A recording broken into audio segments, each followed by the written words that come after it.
Good morning. Uh, I'm making this video for my students, and I want them to uh, watch it before they come to my class, uh, if they find time, so that I do not have to talk about this stuff in the class. And I want them to use this episode in chronological order.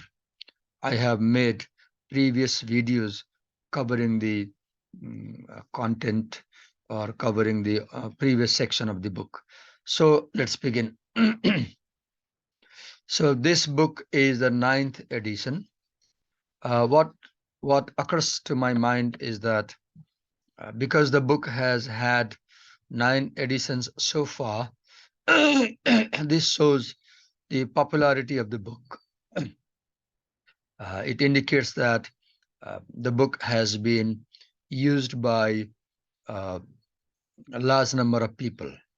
Otherwise, it won't have so many new editions. So here, unlike on the cover page, the style of writing the title is different, as you could see.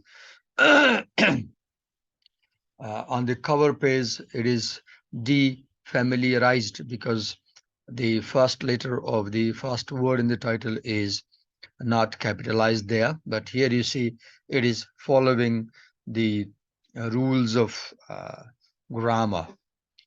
Everything is an argument. Again, in formal academic writing, we do not use contractions, but when you see a kind of contraction here, it gives a kind of uh, uh, like spoken language.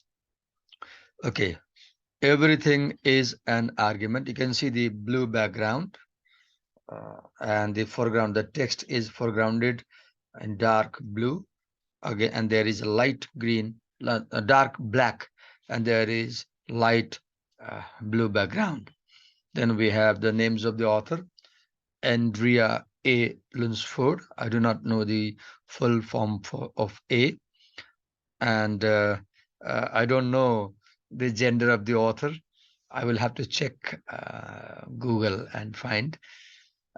Leave it, but I guess she is a female author by that first name, Andrea, and she is from Stanford University. And then we have John J. Raskevich, and he is, as the name John suggests, that he must be a male author from University of Texas at Austin. And then we see the logo of the publishers. Uh, Bedford St. Martins are very famous for publishing uh, books on rhetoric and composition. They have a number of very famous, widely used books. And Bedford and St. Martin is, I guess, a part of Macmillan Company, and they are based in Boston and New York, America. This is the information about the publisher. Let's go down. Now, the first thing we see on this page is there are uh, circles. How many? 4. And do you see? Let me make it shorter.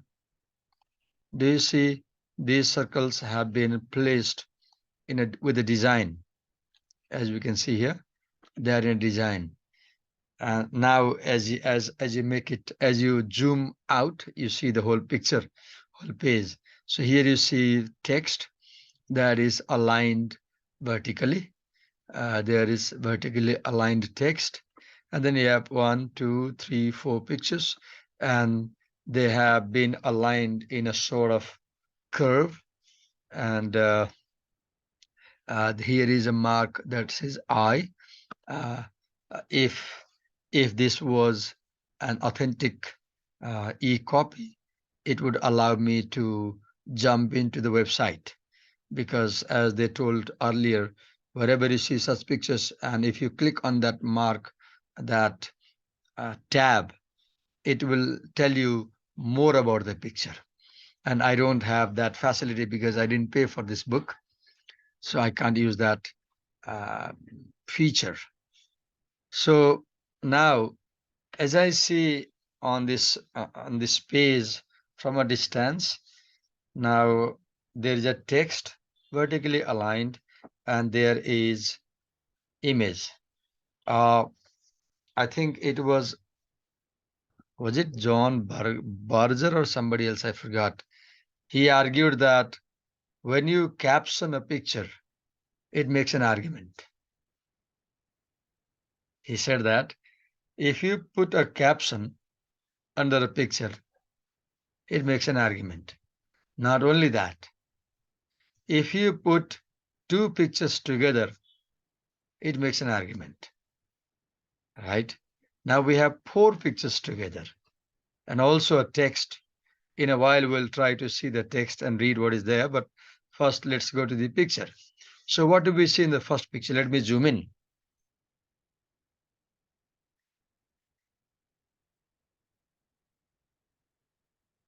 Now it's clear, right? So there are two people hugging each other, but what's so striking? Can you see there is a plastic shield put between the two people? Now, uh, if you love writing, you can just pick up your pen and copy and simply describe what you see. For example, let me just quickly show you by doing it here for you. Let me open a Word file and just mm, give a try. Just a minute.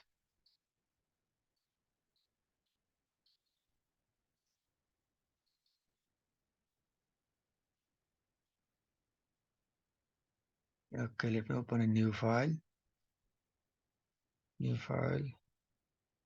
Let me close the previous one. Mm, okay. Now here I'm on this page. I think I should share this page for you to see it. Uh, but I guess you can see. Okay.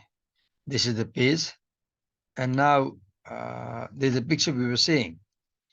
So what do we see here? Let's describe like this. I can do like this. For example, if I want to practice writing, let me go to the doc file. I see two people in this picture. They are embracing each other. Uh, now, uh, I guess uh, they have met each or now I write what strikes me is the plastic shield put in between the two people. Now I need to go back to the picture and once again, mm, just a minute, where is the picture? Yes, because to write, I need to look at the picture. Now what I can do is I can talk about the color, right? Okay. Uh, there are two colors dominant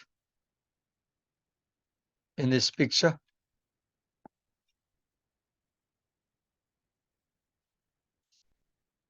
One is white color and the other is, let me go back and check. mm, uh, dark brown. Dark brown. The protective shield is white color. Now I can see there is a third color also here. Let me make sure that I've shared my Word file for you. Screen. Okay. There is a third color. I don't know the word for this. Look my vocabulary. I need to describe this color of this jacket. Okay. So I'll say mm,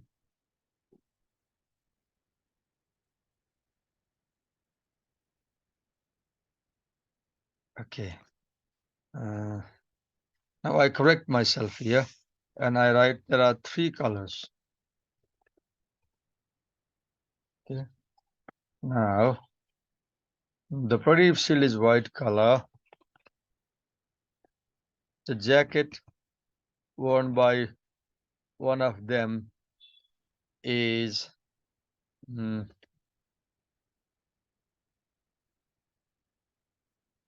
light olive color. Mm, now I write I can't easily tell uh, their gender, but let me go back and read. I can't tell their gender, but as I look, one person has a longer hair, the other seems to have shorter hair. Now look, I can't tell their gender, but I guess the person whose back I can see is a female because she has longer hair than the other person. Now I look again and do I see any other sign? I see a kind of wristwatch. Mm. She seems to be wearing a wristwatch in her right hand. Now, uh, can you see the hug? She is being hugged tightly, and she is not hugging the other person the same way as he is hugging. Now, the other person who is, I guess, a male is hugging her tightly, right? And now I describe further. He is wearing a mask, or let's say black colored mask, right? And then mm, he also has got his glasses. Mm, mm, the glasses are the dark brown colored. Now I go down, and then what else do I see? Mm, that guy's shirt. The man is wearing white colored jacket. Mm, uh, I uh, it indicates that he might be a health related personnel. Now, what else do I need to describe? Okay, the person's complexion. The man has, the man is fair complexioned. And mm, what else do we see? Uh, the most striking thing for me is that throughout the picture we see that shield. Okay, what strikes my attention is the protective shield that mm, occupies the whole space of this picture. Okay, now what else do we see? Now let's change the paragraph and then change the topic. What we did here, this is the first draft. What we did here is that we made the first draft for our writing, and we honestly tried to describe what we see literally visually, right? Now we go to the second paragraph and we slightly change. Uh, as I look at this picture, a number of questions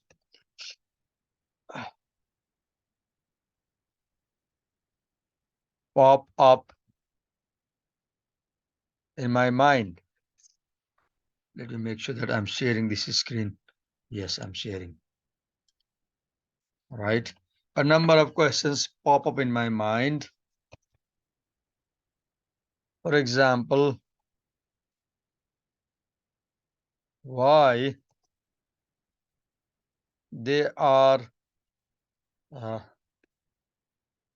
separated by the protective shield. What touches me most is the bitter reality that though they are hugging each other, they can not really touch each other. This makes me very emotional. The image stirs uh, mixed feelings in me. uh, why? Uh, uh, how must they have been feeling uh, at that moment when they can feel each other's bodies in their arms, but probably can't feel the warmth of their bodies. They can't smell each other's breath. They are meeting, but they are not meeting. They are hugging each other, but they are not hugging each other. They are embracing each other, but they are not embracing each other. What comes to my mind comes to what comes to my mind as I do this fast writing exercise is the paradox of our life. The paradox that I see here is meeting and not meeting. I This picture triggers my imagination. In our life, we are like this picture. We say we are affectionately related to people we love, but are we really are we really emotionally attached to them? We may be physically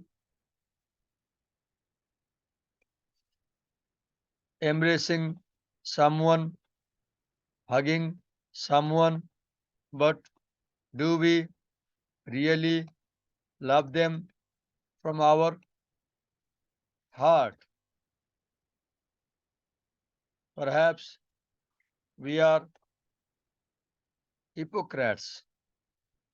We we show people that we love them and care about them, but in truth, we are not mm,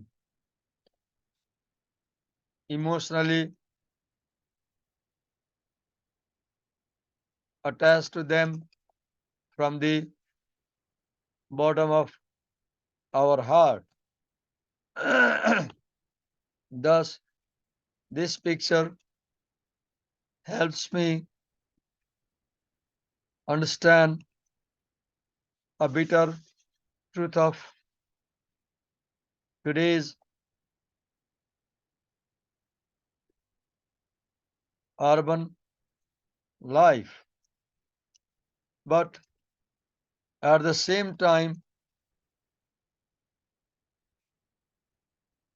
other ideas to come to my mind.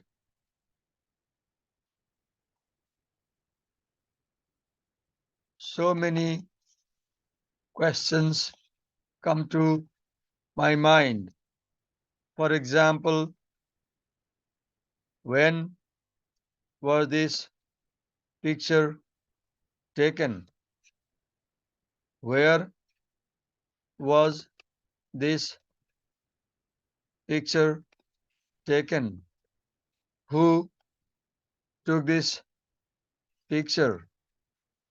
Who else was also present there when this picture was taken? How were these two people feeling when they hugged each other like this? Why were they not able to hug each other without being separated by that protective shield? What might be the relation between them? Since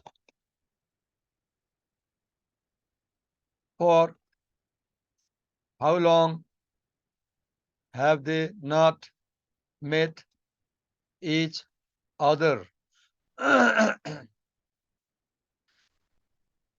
Are both of them sick, or is only one of them sick?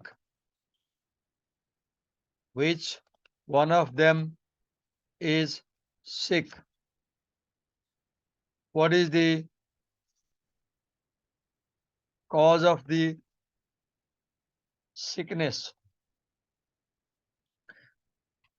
The white protective shield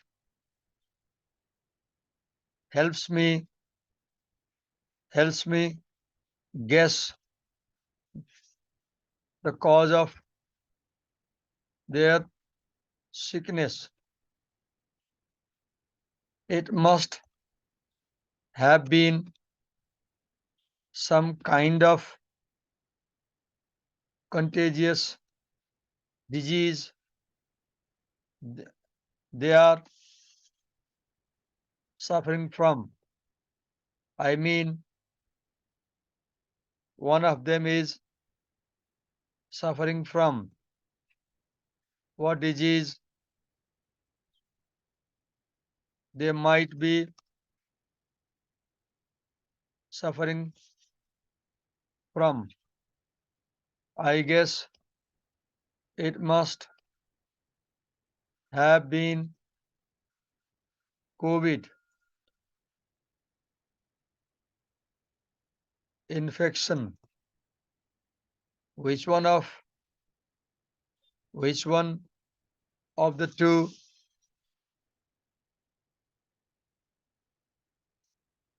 might have been suffering then? I guess the person with dark brown hair must have been suffering. How do I know this? How can I say so? I I can say so because the person whose face I can see is wearing a white jacket and looks like a health worker. I guess the person with dark hair is the patient. How can I say so? I can say so because her face is not being shown in this photograph.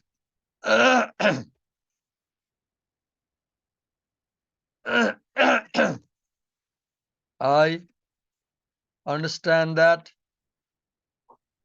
uh, the privacy of the patients is maintained, and for that reason, their identity is not revealed. Well, let me go back to the picture once again. Do you see what is happening here, dear students?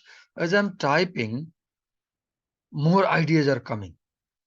That's why we say writing is discovering your ideas. Writing is discovering your thinking. When I started typing, I didn't know these things are in my mind. This is surprising.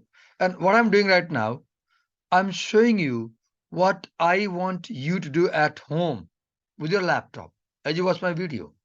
Do what I'm doing. What I'm doing, I am doing actual writing on in this video on the screen. I'm writing.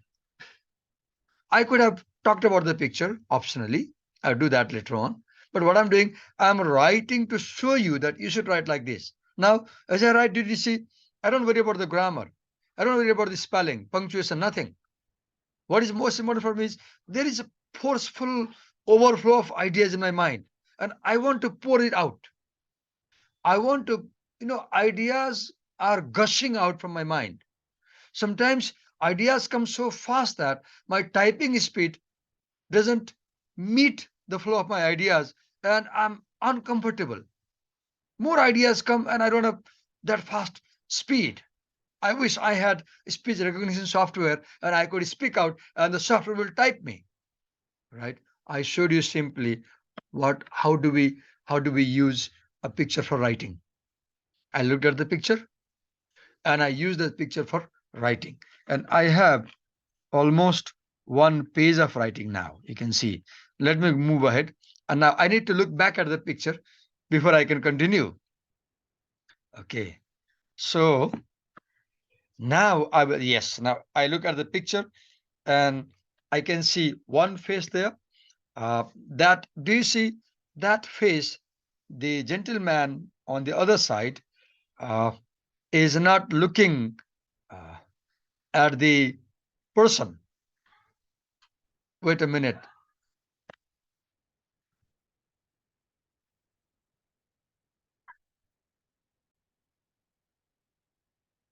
There was a sort of distraction. I got a call and I had to go out. Sorry for that. So what I was doing, I said as I typed in the words, I was discovering my ideas. Right. This is a very useful exercise, and I see that many of my students do not realize this thing that you don't know what you know unless you start writing. So fast writing is a very useful technique to uh, warm up, I'll say, to caress your imagination. I'll say you start opening the layers of imagination. And as you go on typing, the wonderful thing is that your hands are typing, but your mind is constantly working. And your mind starts supplying you with the ideas. And you start discovering ideas. That's what we mean when we say writing is discovering ideas. Now, this time as I look at this picture now, more ideas come. Let me go back and type you another feelings. Let me change the paragraph. I'm changing paragraph because I paused and I feel like now I will talk about something else. Okay. I still remember the last day of 2018. It was the month of December.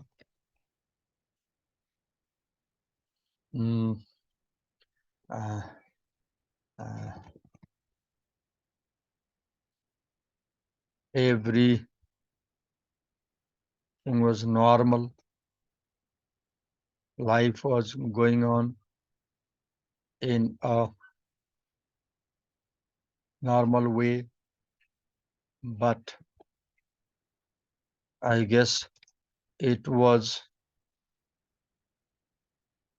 January 1st, 2019 that the news broke out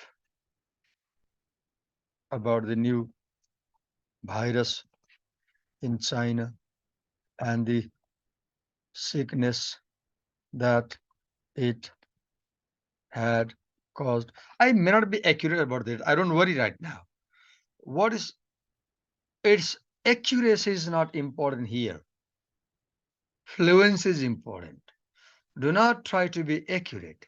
You can bring accuracy when you revise your writing. You can check facts later on. You can remove. But the most important thing at this stage I want you to learn is fluency. In writing, there are two arguments. Some people focus on accuracy, some people focus on fluency. But if you focus on accuracy in the very beginning, it might become an stumbling block for you to generate ideas. So right now we are generating ideas. So we won't focus on accuracy. We'll focus on fluency. We want more and more ideas to come. Even if they are wrong, even if they're not useful, we will sift them later on. So I write uh, the other day,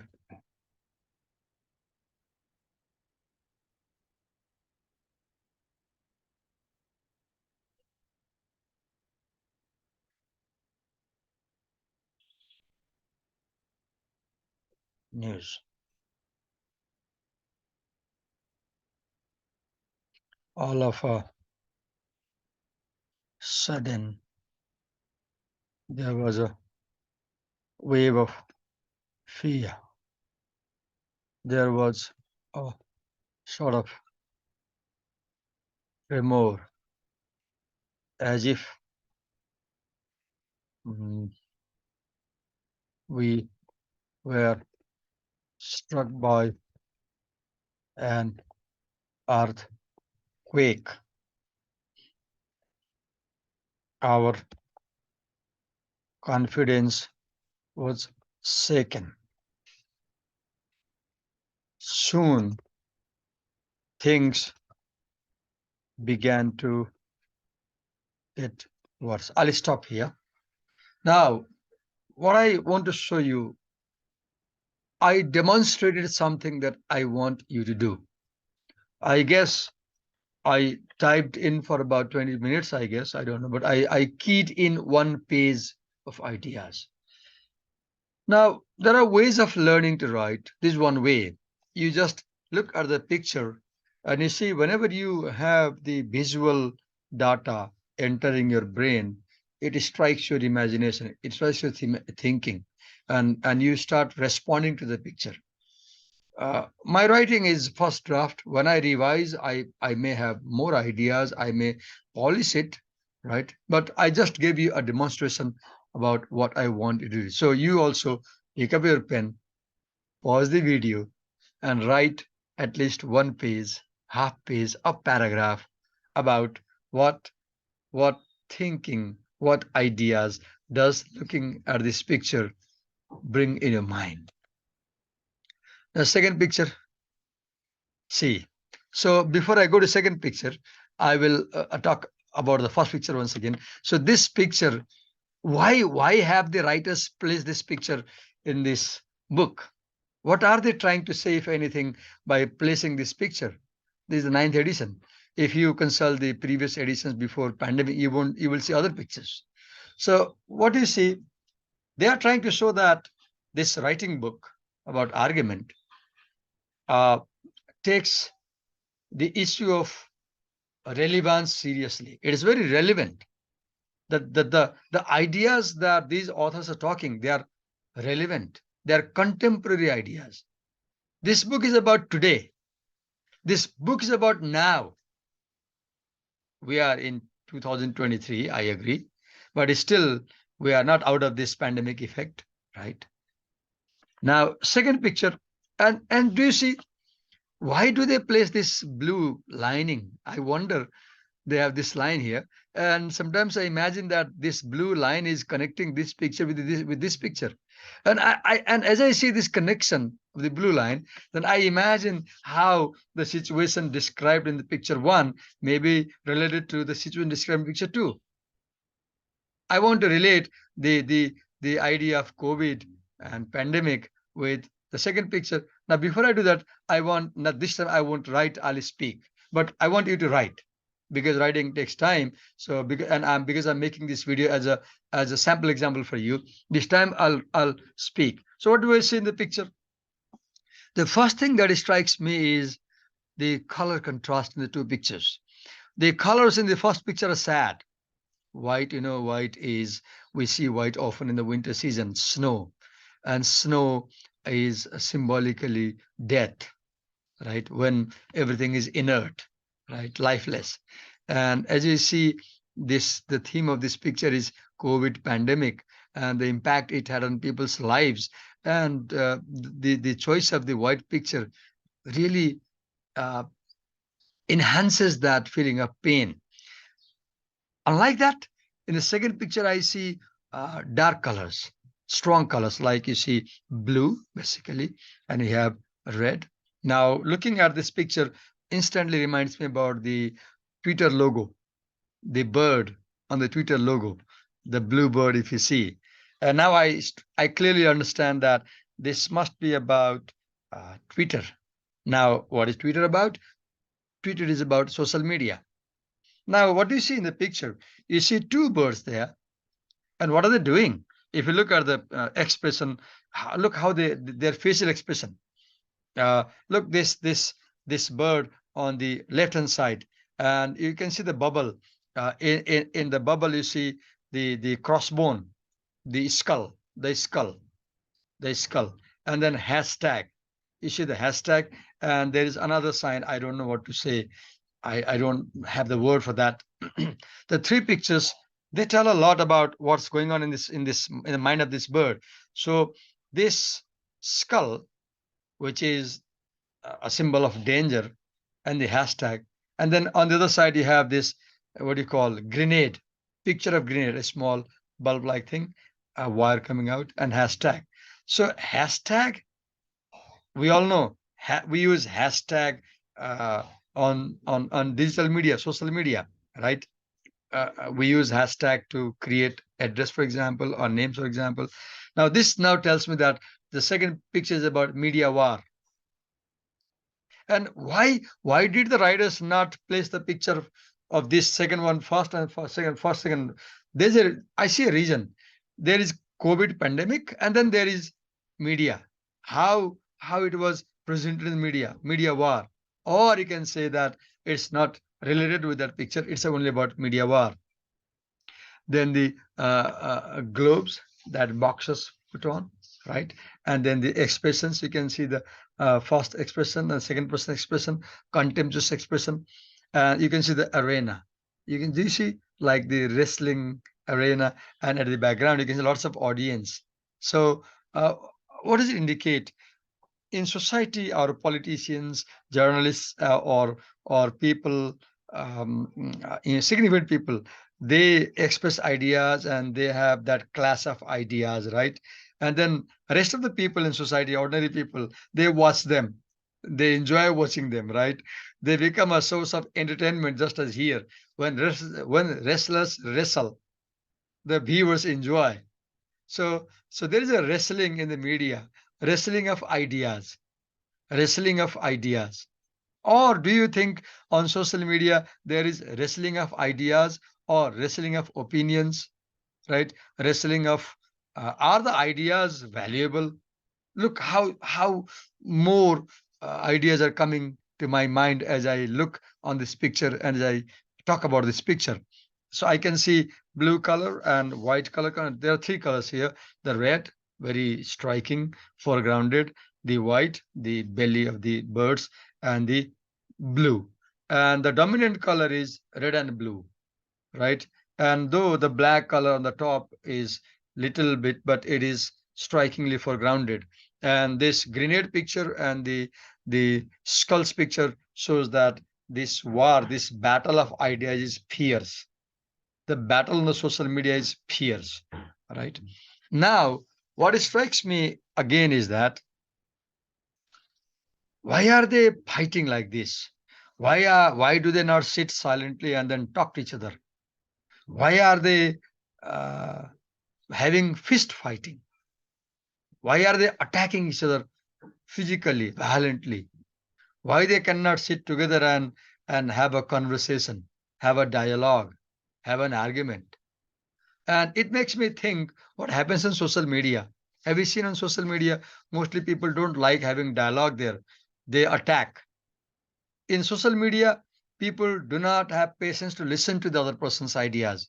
When you post something, they won't listen to you. They will attack you. They comment without reading. Even if you're saying something very good, they will say something very bad. So this picture speaks millions of words about the nature of social media and what happens to social media, truth of social media, right? Now, as I watch this picture, I recall Indian media, especially Aaj Tak newspaper, then a news channel. They have programs like Halla Bol. Halla Bol. The very title of the program says that in Halla Bol, you make a loud sound and you attack the other person. You shout and you attack. So there is too much shouting on social media. Now, one argument can be, one question can we take that shouting as an argument? Right? So, as my friend was saying the other day to me, there can be a debate here. How do we take the shouting in the social media? Can we take all that shouting as an argument? Maybe these writers are trying to say that we need to filter, we need to sift, we need to judge, evaluate, and we can't take everything as an argument. Although the title of their book is Everything is an Argument. Now I can say that probably they're also saying that not everything is an argument. Now the word argument has multiple meanings. For example, one meaning is quarreling. So if you define argument as a quarreling, then this is an argument.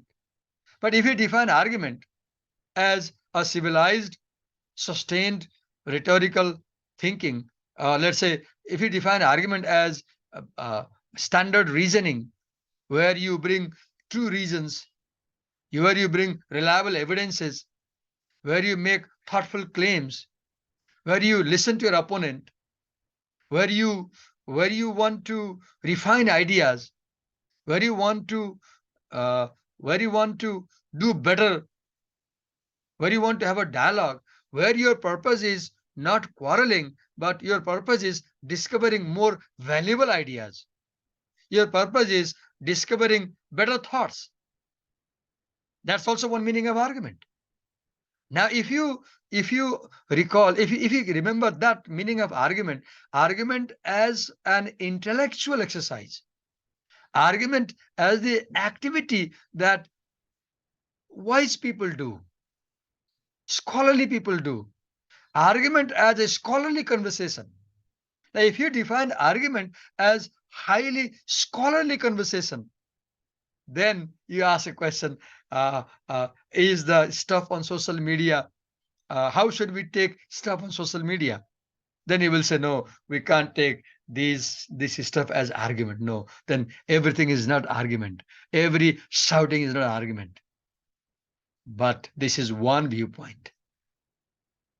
Now, if you define argument not as intellectual conversation, but as a perspective, as a viewpoint. Look, argument, the word argument may have multiple definitions, and these authors present a new definition. For example, they say that one can define argument as broadly as perspective, as viewpoint. And if you define argument as a person's viewpoint, then even on social media, there are viewpoints. Now, I don't know what to say, but I feel like we can't ignore social media. We can't ignore this stuff just by saying that that's not something scholarly, just by saying that that's not something valuable. It would be like previously we used to say that pop art or pop music or pop literature is not a good thing. But things change. Now look, we study pop culture. We look down at pop culture in comparison to high culture. Now we study pop culture. So we can't ignore social media saying that that's a low quality argument. Look what happened. This time in the second picture, I decided to speak out. And look how much I spoke. And I want you to speak out like this as an exercise. Better is writing. Better option is writing. Now, third picture. Now, the first thing that happens to me as I look in the third picture, I have difficulty understanding what is there. I can see there is a statue, bronze statue, I guess, by the color. The color tells me, helps me guess. It's a bronze statue. Who is the statue? A lady's statue. How do I know? See the hair behind. And then the posture, the position is very significant for me. How she's standing. Look, her arms in the waist like this. When do you stand like this? When you're challenging someone, right? Where is she looking at? What is she looking at? She's looking at the American flag, right? Now, who she might be? I see the black color. I feel like sometimes like she is the minority, an immigrant, not white person. Look what thoughts are coming. Now I ask a question, where is that flag? Is it White House? Probably not. How do I know? The condition of the building. Or maybe it's a White House. Now, uh, ideas about America and its flag, patriotism, and its people come to my mind now. I see the 50 stars there. What do they represent? They represent the states, the people, the diversity, the blue color, red color, white color, brown color. The colors there, I see the red color, the strips, the blue color, the stars, the white color, the background, dark brown, the bronze statue, the dilapidated condition seemingly of the house, the bar on the ground. Maybe she's standing in the at the street and looking at the picture. Now, this picture specifically makes me talk about America, American people. It has a specific cultural or cultural reference, right? Now I can write about that. And what is she doing? She might be challenging. What is she challenging? Maybe she's not happy with the policy of the government, right? Now here I come. I see the last picture. I see the hand, palm. When do you do this thing? When you are not happy with something. You are preventing someone. You are barring someone. You are saying no. You don't want to welcome something. You're not happy with something. You're defending yourself. And what strikes me is the color and the palm. Why has this gentleman colored his palm? And how are they? There are three streaks. There are, I can see three, no, there are 1, 2, 3, 4, 5 streaks and three colors. Light purple. On the top, I see a blue, then I see light purple, then white. Blue, light purple, white. And I want to know, what does the blue color say or indicate, symbolize, if anything? What does it point at? What does it indicate? What does the purple indicate? What does the white indicate? I know white is color of peace. I don't know what is the color, what the blue color means, because culturally colors are meaningful, very meaningful. For example, we don't like black color, for example. Right. Red, for example, resembles blood, and we say that red triggers your, makes you excited. Red, if there is something dangerous in the red light, they have red light. You must stop. Green, look, go. So colors have meaning. And now here, look what happened to me. I'm discovering ideas about color. Now, who is this person? I look very carefully, though the picture is blurred, but I can see, I guess this person is a male, because I see receding hairline and then broad forehead. And I see here, and I see the ears, lobes of the ear. I can see the neck part, and I can see the what do you call? I don't know the English word for this part of his clothing. And maybe somebody was trying to take a picture of this person, and this person tried to cover the lens of the camera. Now I imagine, where were they standing, what was going on? And I read a story. Maybe was there a demonstration, or is this person who is not trying, who is not willing to allow people to know, see his face? Why does this person not want to reveal his identity? Does he belong to minority, or does he belong to LGBTQ community? Look how thoughts come to my mind. Discovering your ideas like this is an exercise in writing. I did orally here, I spoke out. I want you to do it in writing. Now, if let me make it smaller now, this page, and look here. Now, this side, I see a vertical text. Now let me make it bigger and let's read it. Okay, let me write top to bottom. Now there is information about the picture. Top to bottom, all below Getty images, source of images, where this picture has been taken from. All below Getty images, KB's digital vision, KB's digital vision vectors, Getty images, Angela Weiss, AFP, Associated French Press, Getty Images, NIT 0100 STOCK stock / Getty Images. Now here we have the source of images. The authors are acknowledging the source of image because this is a scholarly book. Look, the tradition. Look, the rules of the community. They are giving the source. Maybe in the acknowledgement, if you see the acknowledgement, they must have mentioned these people who provided with the pictures, right? Okay, what I did, uh, I spent, I don't know, maybe 1 hour or less than 1 hour talking about a picture, and I told you what you should do with this book, one way among many. And I want you to do a lot of writing. So here I end this episode. I don't want to make it much longer. Now if you watched it, if you finish watching, take a short break, take your pen, and do what I did for all these 4 pictures. Ideally, write 4 pages for the 4 pictures. It's too much? Okay, if it's too much, write 4 paragraphs for the 4 pictures. But write. The most important thing in writing class is not how much you speak, not how much you listen to teacher, not how much you read, but how much you write. Yes, to write, you must read. Yes, to write, you must listen to someone. Yes, to write, you must be speaking also. But actually, pick up your pen and do real writing.